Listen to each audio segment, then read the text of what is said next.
వైఫల్యాలు ఏదైనా దేవుడు నిన్ను విడిచిపెట్టడు కదా. మన జీవితంలో చాలా వైఫల్యాలు ఉంటాయి, శరీరానుసారమైన వైఫల్యాలు.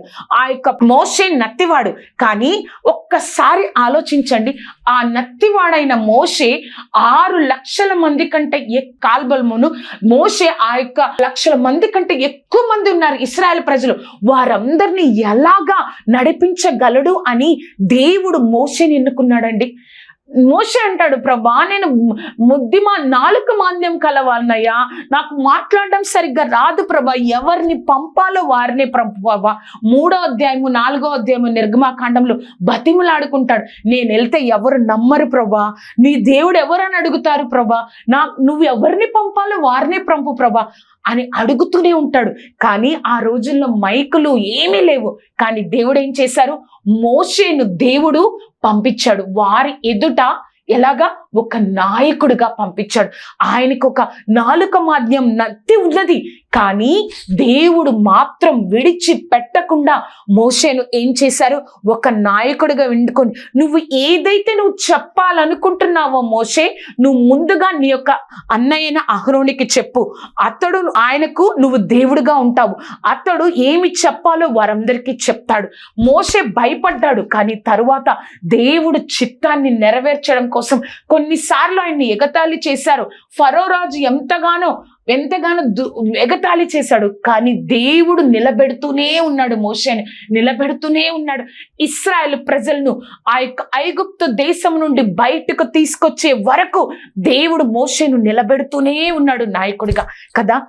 నా జీవితంలో ఈ లోకానుసారంగా శరీరానుసారంగా ఎన్నో వైఫల్యాలు ఉంటాయండి, ఎన్నో లోటులు ఉంటాయి. ఆ లోటులు ఉన్నా కూడా దేవుడు నిన్ను విడిచిపెట్టకుండా నిన్ను నిలబెడతాడు. ఆయనకు అసాధ్యమైనది ఏదీ లేదు, ఇంకా రాదు కూడా. ఆయనకు అసాధ్యమైనది ఏదీ లేదు, ఇంకా రాదు కూడా. అలాగే పొట్టి జక్కయ్య ఏం చేస్తూ ఉన్నాడు అంటే, మన భాషలో చెప్పాలంటే ట్యాక్స్ కలెక్టర్. ఆయన ట్యాక్స్ పన్ను తీసుకోవాల్సిన దానికన్నా ఎక్కువగా తీసుకునేవాడు.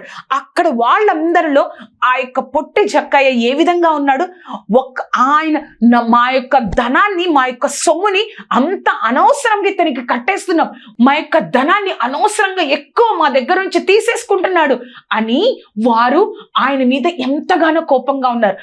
దేవుడు యేసయ్య అటువైపు వస్తున్నారని చెప్పి ఆ యొక్క పొట్టి జక్కయ్య ఏమనుకున్నాడంటే, యేసయ్యను ఎలా అయినా చూడాలని చెప్పి మనందరికీ తెలుసు మేడి చెట్టు ఎక్కాడు. మేడి చెట్టు ఎక్కినప్పుడు ఆయన పట్టించుకునే వాళ్ళు ఎవరు, ఆయన దూరంగా ఉండేవాళ్లే కానీ దేవుడు సడన్ గా పైకి చూసి, జక్కయ్య నేను నీ ఇంటికి రావాల్సి ఉన్నది అని చెప్పినప్పుడు, ఇతడేంటి పాపులతో వాళ్ళ ఇంటికి వెళ్తున్నాడు. ఆ ఇంటికి వెళ్ళిన తర్వాత యేసుక్రీస్తు వారు చూసిన తరువాత జక్కయ్య అని చెప్తాడు, ప్రభా నేను బీదలకున్న ఆస్తిలో సగాన్ని ఇచ్చేస్తున్నానయ్యా, నేను ఎవరి దగ్గరైతే అన్యాయంగా తీసుకున్నానో వారికి 4 నేను తిరిగి ఇచ్చేస్తున్నాను ప్రభా. అప్పుడు దేవుడు చెప్తాడు, ఇతను కూడా దావీదు కుమారుడే కదా, ఈ ఇంటికి ఈ రోజు రక్షణ వచ్చి ఉన్నది. మనము కూడా మన జీవితాల్లో చాలా వైఫల్యాలు ఉంటాయి. అది శరీరానుసారంగా మనం ఒక విధంగా ఉండొచ్చు. అయ్యో దేవుడు నన్ను వాడుకోవాలంటే నేను మహాజ్ఞానియే ఉండాలి, దేవుడు నన్ను ఆశీర్వదించాలంటే ఈ యొక్క జ్ఞానం నా జీవితంలో ఉండాలి, ఈ యొక్క స్థితి నా జీవితంలో ఉండాలి, ఇంత డబ్బు నా జీవితంలో ఉండాలి, నేను ఈ విధంగా ఉండాలి అని అనుకుంటావు. కానీ మన దేవుడు నీ జీవితంలో, నా జీవితంలో చూసేది ఏంటో తెలుసా? ఒక విశ్వాసాన్ని దేవుడు మన జీవితంలో చూస్తారు. ఒక విశ్వాసాన్ని నా జీవితంలో దేవుడు చూస్తాడు. ఆ విశ్వాసాన్ని చూసి దేవుడు నీ యొక్క స్థితిని, నా యొక్క స్థితిని మారుస్తూ ఉంటాడు.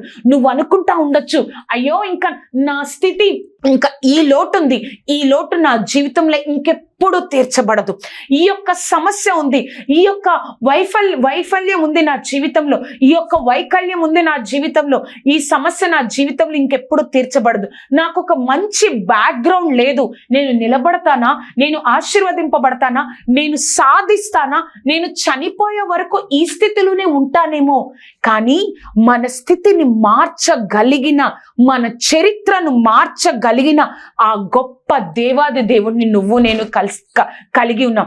ఈ లోకంలో ఎవరి మీదన్నా ఆధారపడితే వాళ్ళు ఒక పార్షాలిటీ చూపిస్తారేమో. వాళ్ళు ఓకే మా వాళ్ళు కాబట్టి నేను వాళ్ళకి సాయం చేస్తా, నేను వీళ్ళకి మాత్రమే సాయం చేస్తా, వాళ్ళకి నాకు డబ్బు ఇస్తారు కాబట్టి, వీరికి డబ్బు ఉంది కాబట్టి, వీళ్ళకి పలుకుబడి ఉంది కాబట్టి నేను వీరికే సహాయం చేస్తా అని కొంతమంది కొన్ని పరిమితులు పెట్టి ఉంటారేమో. కానీ నీకు ఏమీ లేదే, నేను ఎలా ఆశీర్వదింపబడతాను, నేను ఎలా నిలబడతాను అని అనుకుంటున్న నా జీవితంలో ఆ గొప్ప దేవాది దేవుడు చెప్తున్న మాట ఏంటో తెలుసా? నీ జీవితంలో ఏ లోటు ఉందా, నేను చెప్పనివి ఏ లోటు ఉన్నా, వైకల్యం కాకపోవచ్చు, ఆ యొక్క నాకు ఒక బ్యాక్గ్రౌండ్ లేదే నేను ఎలా నిలబడతాను అది కాకపోవచ్చు, లేకపోతే నేను ఈ లోటు ఉంది, నేను చెప్పనిది ఏదైనా నీ జీవితంలో లోటు ఉందా? మన దేవుడు చెప్తా ఉన్నాడు, నీ కోసం నేను ప్రాణాన్నే ఇచ్చానే, నేను నిన్ను ఎలా వదిలిపెడతాను?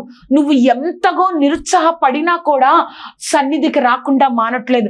ఎంతగా నీ జీవితంలో కార్యాలు నువ్వు చూడకపోయినా కూడా నువ్వు నన్ను విడిచిపెట్టట్లేదు. ఎంతగా నీ యొక్క బంధువుల్లో, స్నేహితుల్లో, నీ యొక్క ప్రాంతంలో దేవుణ్ణి నమ్ముకున్నందుకు నిన్ను తక్కువ చేసి చూసినా కూడా నువ్వు నాకు దూరం అవ్వట్లేదు. నేను నిన్ను హెచ్చింపకుండా, నేను నీ తల పైకెత్తకుండా, నీ పక్షంగా నేను పోరాడకుండా నేను ఎలా ఉంటాను అని ఆ గొప్ప దేవాది దేవుడు నీతో నాతో మాట్లాడుతున్నారు. ఒక్కసారి ఆయన వైపు చూద్దామా? ప్రభా, నువ్వు నా జీవితంలో నీకు ఈ లోకంలో అసాధ్యమైనది ఏదీ లేదు ప్రభా, ఇంకా రాదు కూడా. నేను నిన్నే హత్తుకుంటాను, నా ప్రతి లోటుని తీసివేస్తావని నమ్ముతున్నాను ప్రభా అని నమ్ముతున్నావా? ప్రార్థన చేద్దాం. సర్వోన్నతుడా, సర్వాధికారి, సర్వశక్తిమంతుడా తండ్రి, నీ గొప్ప కృపా కాపుదల భద్రత దేవా, నీ కార్యాన్ని జరిగించుకోనండి తండ్రి, నీ నామాన్ని మహిమపరచుకోనండి. ఆశ్చర్యకరుడా, అద్భుతకరుడా, నీ కృపతో నింపు దేవా, నీకు కోట్లాది వందనాలు. నీ నామ మహిమార్థము కార్యం జరిగించు దేవా. సర్వశక్తిమంతుడా తండ్రి, ఒక్కసారి జ్ఞాపకం చేసుకోదేవా ప్రభా, నా జీవితం ఇంకింతే అని అనుకుంటున్న ప్రతి ఒక్కరి తండ్రి జీవితాలు మార్చి, మా పేరు కన్నా దేవుడే నీ జీవితాన్ని ఆశీర్వదించాడన్న గొప్ప సాక్ష్యాన్ని మా జీవితంలో కలిగించయ్యా. మా జీవితంలో సొంతం చేసుకునే గొప్ప కృపను మాకు అనుగ్రహించు దేవా. నీ కార్యాన్ని జరిగించు దేవా.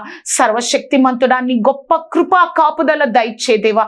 నీ కార్యంతో నింపండి దేవా. సర్వశక్తిమంతుడా, నిన్ను ప్రభా, నీ మీద విశ్వాసం ఉంచినందుకు, నిన్ను హత్తుకుంటున్నందుకు మా తలలు పైకెత్తువాడా, నీ కార్యాన్ని మా జీవితంలో జరిగించి ఏ శోధన మా మీద అధికారం లేకుండా తండ్రి నీలో నిలబడడానికి మాకు సహాయమును దయచేసి నీ కృపను అనుగ్రహించి తండ్రి, మా దేవుడికి అసాధ్యమైనది ఏదీ లేదు, ఏ స్థితి అయినా దేవుడు చేయగలడు అన్న సాక్ష్యాన్ని మాకందరికీ అనుగ్రహించి నువ్వే మా కార్యం జరిగించు ప్రభా. నీ కృపతో నింపాయా. నీ నామాన్ని మహిమపరచుకోనండి.